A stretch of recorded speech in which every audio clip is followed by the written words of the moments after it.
Hello students, मैं हूं के राज। आप सबों का मॉडर्न एबीसी ट्यूटोरियल में बहुत बहुत स्वागत है।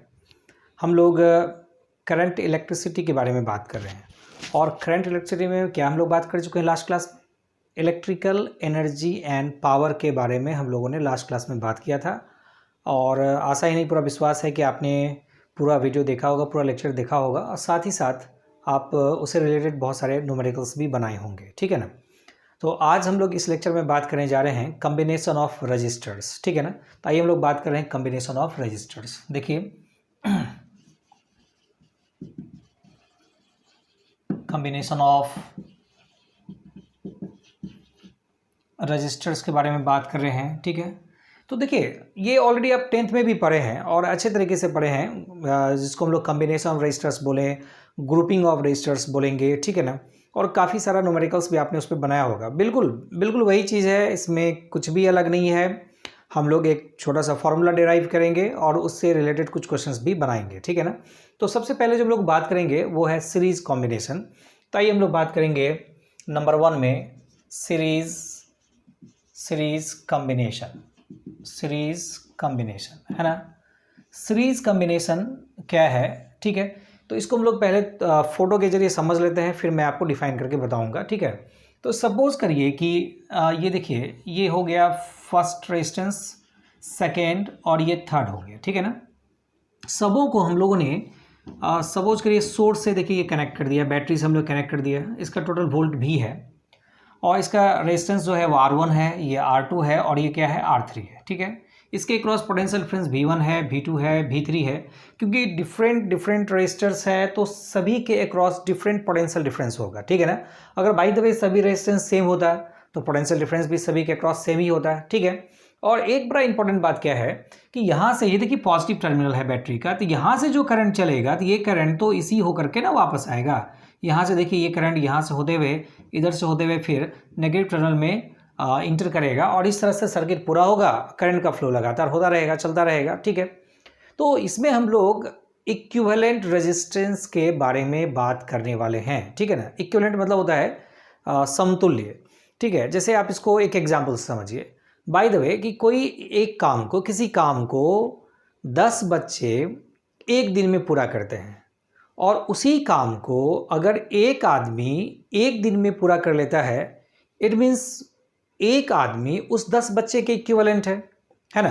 तो यहां पर वही बात है। बाय द वे अगर हम लोग कहें कि यहाँ 3 रेजिस्टेंस है, R1 R2 R3, सभी मिलकर के जितना काम करेगा, जितना रेजिस्टेंस ऑफर करेगा उस सर्किट में, अगर उसके बदले हम लोग एक रेजिस्टेंस अगर लगाना चाहें उसमें, तो उस रेजिस्टेंस का क्या वैल्यू होगा जो तीनों के बदले काम करेगा। ठीक है ना। उसी रेजिस्टेंस को हम लोग कहते हैं इक्विवेलेंट रेजिस्टेंस, है ना। इसको एक सेकेंड फिगर से हम लोग समझते हैं। बाय द वे हम लोग इस तीनों ही रेजिस्टेंस को हटा करके एक रेजिस्टेंस यहाँ ले आते हैं और इसको हम लोग बोल रहे हैं RS। क्या बोल रहे हैं? RS। और इसको सेम सोर्स से कनेक्ट कर दिए, बिल्कुल सेम सोर्स से हम लोग कनेक्ट कर दिए। ठीक है ना। और यहाँ से ये देखिए सेम करंट पास हो रहा है, ये सेम ही करंट पास हो रहा है। ठीक है ना। करंट अगर सेम पास होगा तो उसको हम लोग सीरीज में बोलेंगे। तो ये सीरीज में है, लेकिन यहाँ तो उसके इक्विवेलेंट हम लोग रख रहे हैं। तो ये तीनों रेजिस्टेंस के बदले ये एक अकेला काम करेगा, इसलिए इसको हम लोग बोलते हैं इक्विवेलेंट रेजिस्टेंस। और ये सीरीज में है तो इक्विवेलेंट रेजिस्टेंस इन सीरीज कह सकते हैं। ठीक है ना। तो डेफिनेशन क्या हुआ, आइए मैं आपको डेफिनेशन समझा देता हूँ। यही लिखा हुआ, देखिए ना। दिखा? नहीं दिखा? मैं दिखा रहा हूँ। करेक्ट। टू और more than two resistors are said to be in series if potential across the resistance, potential difference across the resistors are different but current is same। potential different होगा और current same होगा, तो ऐसे ही combination को हम लोग बोलेंगे series combination. तो डेफिनेशन लिख लेते हैं। टू और मोर resistances are said to be in series if current through the resistance is same but potential difference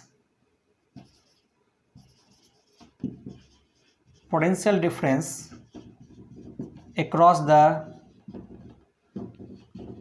registers are different, across the resistors are different, ठीक है ना। Correct, 2 or more resistances are said to be in series if current through the resistance is same but potential difference across the resistors are different, है ना। सभी के cross potential difference अगर different हो और करंट सेम होगा तो इसको हम लोग कह रहे हैं सीरीज कॉम्बिनेशन, ठीक है ना। अब आइए इसके लिए हम लोग कैलकुलेशन कर लेते हैं एक छोटा सा फॉर्मूला के लिए कि वो फॉर्मूला एक्चुअली क्या होगा, ठीक है ना। तो आइए हम लोग कैलकुलेशन करते हैं। देखिए इसको हम लोग डेफिनेशन तो आप लिख लिए हैं, ठीक है। अब इसको इरेज करते हैं, कैलकुलेशन पे आते हैं। कैलकुलेशन कैसे करेंगे, यह देख रहे हैं कि आप 3 रेजिस्टेंस हम लोगों ने रखा, 3 रेजिस्टेंस हम लोगों ने रखा, ठीक है ना। तो टोटल पोटेंशियल डिफरेंस के बारे में बात करें, ये अलग अलग V1 V2 V3 है, टोटल पोटेंशियल क्या है, V है। तो अगर हम लोग बात करें कैलकुलेशन पे डायरेक्ट आते हैं, total potential difference, total potential difference V equals to क्या हो जाएगा, V1 plus V2 plus V3 हो जाएगा। ये तो समझ ही रहे हैं आप। फ्रॉम ओम्स लॉ से हम लोग क्या जानते हैं, V इक्वल्स टू IR, याद है ना, पढ़ चुके हम लोग इसी चैप्टर में, ठीक है। तो ओम्स लॉ से हम लोग जानते हैं V equals to IR, therefore V1 equals to IR1, V2 equals to IR2 and V3 equals to IR3, ठीक है, कोई दिक्कत नहीं होना चाहिए। तो हम लोग कह सकते हैं therefore total potential V equals to IR1 plus IR2 plus IR3, ऐसा हम लोग कह सकते हैं। इसको इक्वेशन 1 कह के छोड़ देते हैं हम लोग, ठीक है ना। और दूसरी बात हम लोग ये कर लेते हैं कि अगर हम लोग कह रहे हैं कि इस तीनों का जो इक्विवेलेंट है वो RS है जो कि सीरीज में है, तो अगर हम लोग एक ऐसा लाइन लिख दें, इफ इक्विवेलेंट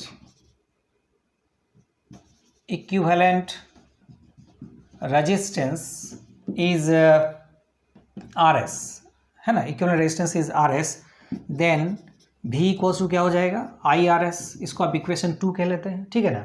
और फ्रॉम इक्वेशन 1 एंड 2 से अगर हम लोग बात करते हैं, ठीक है, तो लेफ्ट हैंड साइड इक्वल है तो राइट हैंड साइड को भी हम लोग इक्वल करेंगे। तो क्या होगा, देखिए देख लेते हैं हम लोग क्या हो जाएगा। तो ये जो V है, V के प्लेस पे हम लोग क्या कर लें, IRS कर लें। तो यहाँ I कॉमन लेते हैं, R1 plus R2 plus R3, कोई दिक्कत नहीं ना, R1 plus R2 plus R3, simple, बहुत सिंपल बात है, ठीक है। अब क्या करें, I को कैंसिल कर लेते हैं, तो RS इक्वल्स हो जाएगा R1 plus R2 plus R3। तो ये 3 रजिस्टर्स के लिए हो गया हम लोग का equivalent resistance RS equals to R1 plus R2 plus R3। लेकिन ये ज़रूरी तो नहीं है ना कि 3 ही रेजिस्टेंस रहेगा, और भी तो हो सकते हैं। तो इसको हम लोग जनरलाइज कर लेते हैं, 4 N रजिस्टर्स, किसके लिए हम लोग बात कर रहे हैं, N रजिस्टर्स के लिए अगर हम लोग बात कर रहे हैं तो RS इक्वल्स टू, देखिए मैं स्पीड में रहूँगा, आप रोकने का कोशिश करेंगे। तो RS equals to R1 plus R2 plus R3 plus R4 plus R5 plus R6, ओह नहीं रोक पाए आप, ठीक है, कोई नहीं, मैं रुक जाता हूँ। N टाइम्स, कहाँ तक चलेंगे हम लोग, N टाइम्स, तो इसको हम लोग N टाइम्स तक लेके चले जाएंगे, N रजिस्टर्स रहेगा तो।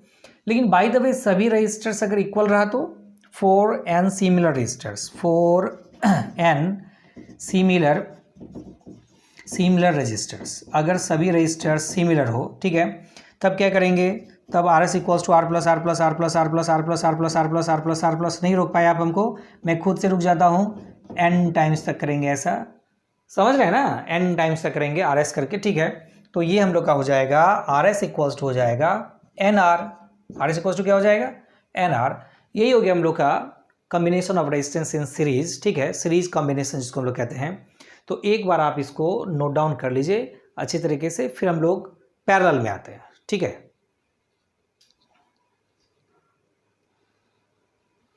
हो गया ना।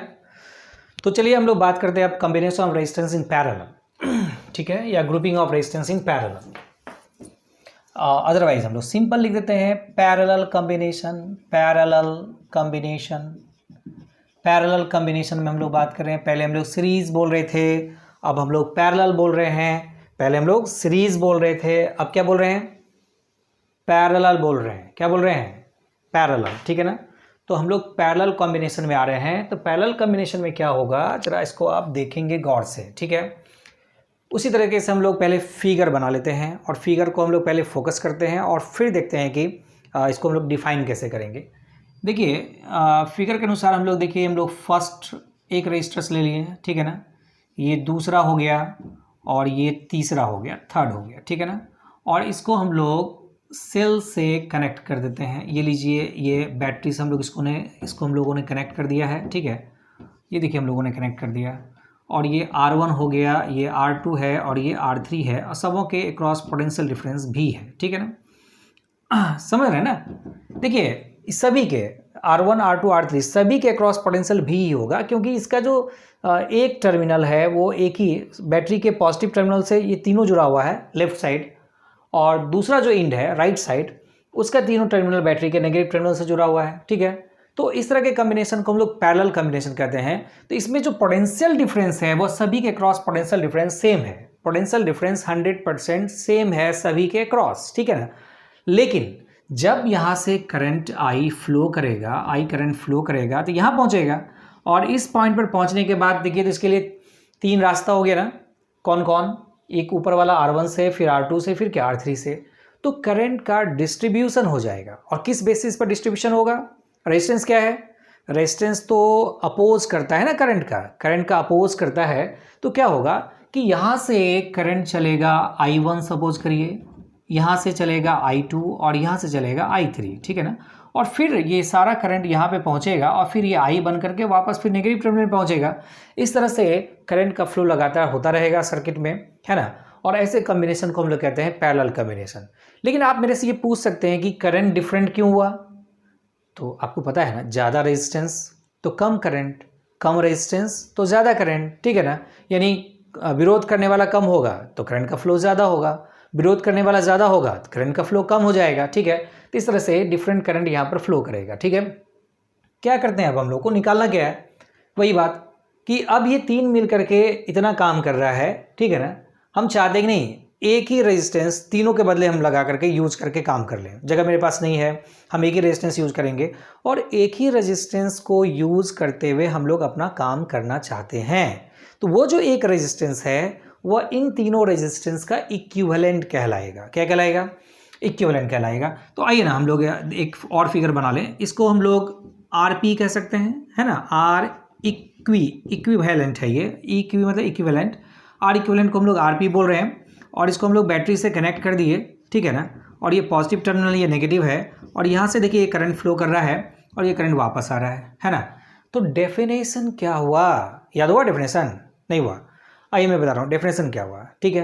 मैं पूछ ले रहा हूँ आपसे डेफिनेशन याद हुआ या नहीं हुआ, हो सकता है कि हो भी गया हो, क्योंकि मैंने जो पिछला बताया उसके बेसिस पर। कैसे देखिए ना, कैसे देखिए जरा कैसे होता है, ठीक है। क्या देख रहे हैं आप, R1 R2 R3 सबों में करंट डिफरेंट है लेकिन पोटेंशियल क्या है, सेम है, तो हो गया ना डेफिनेशन, यही तो डेफिनेशन है। 2 or more resistors are said to be in parallel if potential across the resistors are same but current are different। Potential same होगा और करंट डिफरेंट होगा तो ऐसे कॉम्बिनेशन को हम लोग बोलेंगे पैरेलल कॉम्बिनेशन, ठीक है ना। तो चलिए हम लोग लिखते हैं 2 or more resistors are said to be in parallel if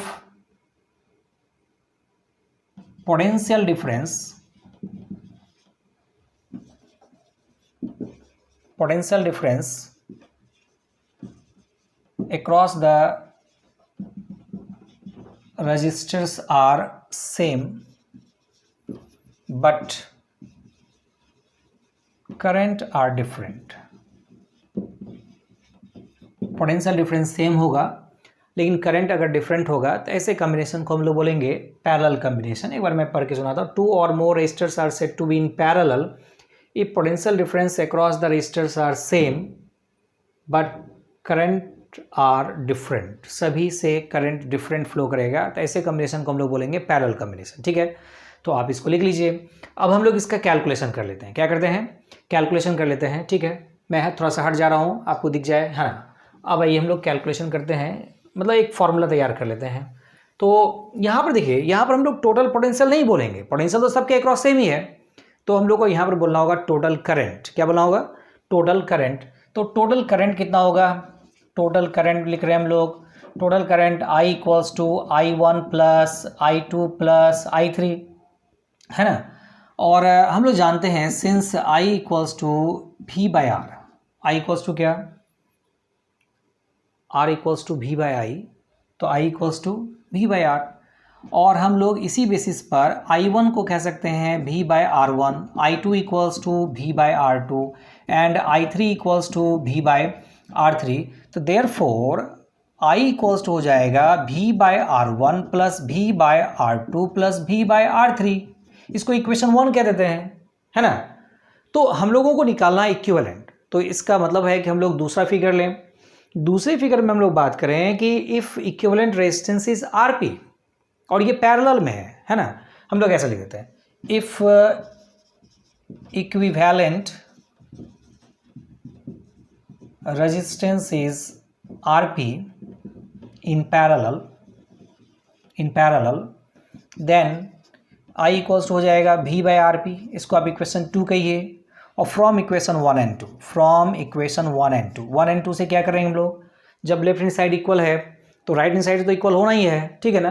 तो I के प्लेस पर हम लोग V बाई RP लिख देते हैं और इसमें V कॉमन ले लेते हैं, तो 1 by R1 plus 1 by R2 plus 1 by R3, यही हो गया।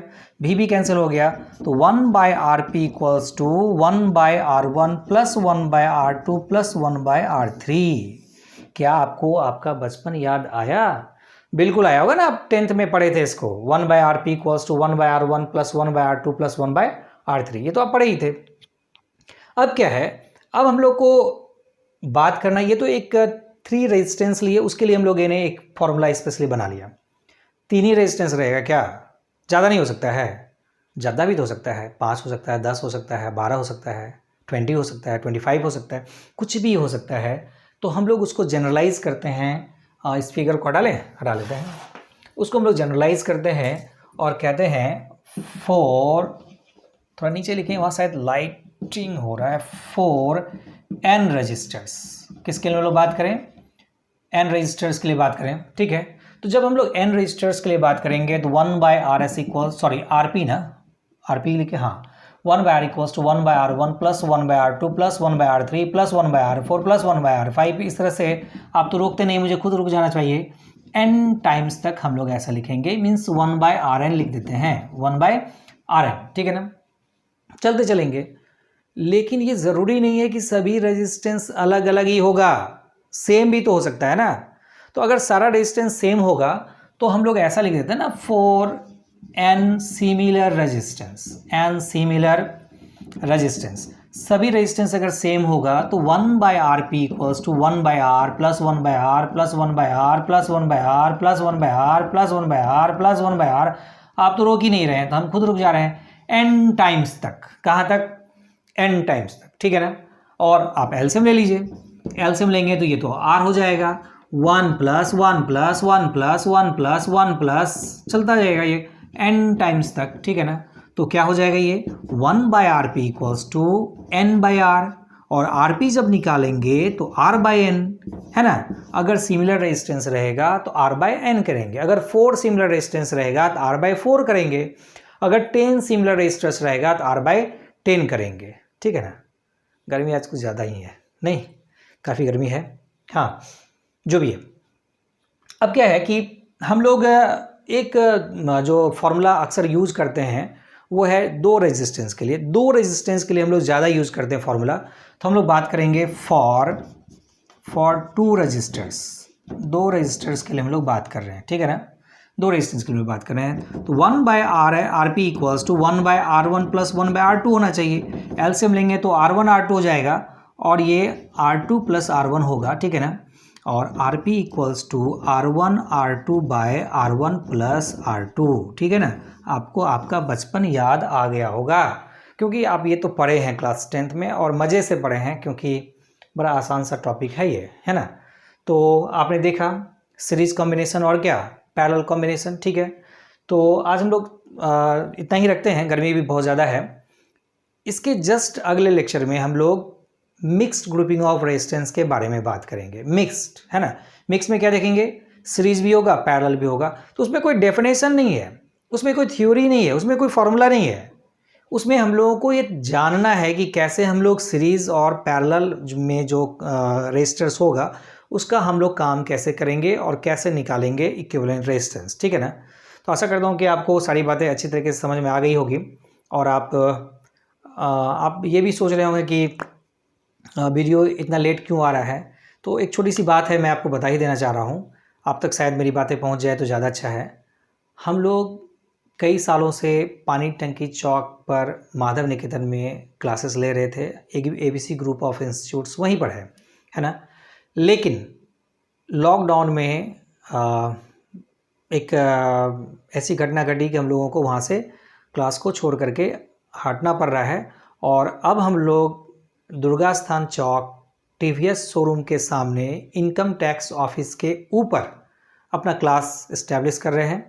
तो जब लॉकडाउन खुल जाएगा, मैं लोकल बच्चों के लिए बात कर रहा हूँ, जब लॉकडाउन खुल जाएगा तो आप वहीं पर आएंगे। मैं रिपीट कर रहा हूँ, आप तो वीडियो फिर से रिवाइंड करके भी सुन सकते हैं, फिर भी मैं रिपीट कर रहा हूँ। दुर्गा स्थान चौक पर TVS शोरूम के सामने इनकम टैक्स ऑफिस के ऊपर, जी हाँ, इनकम टैक्स ऑफिस के ऊपर, है ना। तो आप वहाँ पर आएंगे लॉकडाउन खुलने के बाद। जब आप कब खुलेगा, बच्चे पूछते रहते हैं, क्या मैं बताऊं। मैं तो कहता हूं कि मोदी जी से पूछ लीजिए ना, उन्हीं को पता है। और ये पल पल पल पर आगे बढ़ता चला जा रहा है। इकट्ठा दिसंबर ही क्यों नहीं बोल देते हैं, ठीक है। तो शायद हम लोग भी कंफर्म हो जाएंगे कि दिसंबर में ही खुलेगा या कुछ होगा। जुलाई में खुलने की संभावना है, अब देखिए क्या होता है। और अगर नहीं खुलता है तो यूट्यूब के ज़रिए तो मैं अब वीडियो डालूंगा। थोड़ा सा क्लास वहाँ सेटअप कर रहे हैं तो थोड़ा वक्त लग रहा है, ठीक है ना, इसलिए मैं बना नहीं पा रहा हूँ इधर। लेकिन अब बहुत सारा काम हो चुका है तो मैं वीडियो लगातार अब डालूंगा। लेकिन क्या है कि अगर ये लॉकडाउन थोड़ा और लंबा चलता है तो शायद हम लोग लाइव क्लासेस के लिए आ सकते हैं। तो उसके लिए अगर जिनको लाइव क्लासेस करना होगा, मैं आपको 2-3 दिन पहले नोटिफिकेशन दे दूंगा, ठीक है ना। और उसके लिए जो एक प्रोसेस होगा वो हम लोग फाइनलाइज कर लेंगे और फिर मैं आपको क्लासेस दे पाऊँगा, ठीक है ना। तो आज के लिए हम लोग इतना ही रखेंगे। बहुत बहुत धन्यवाद।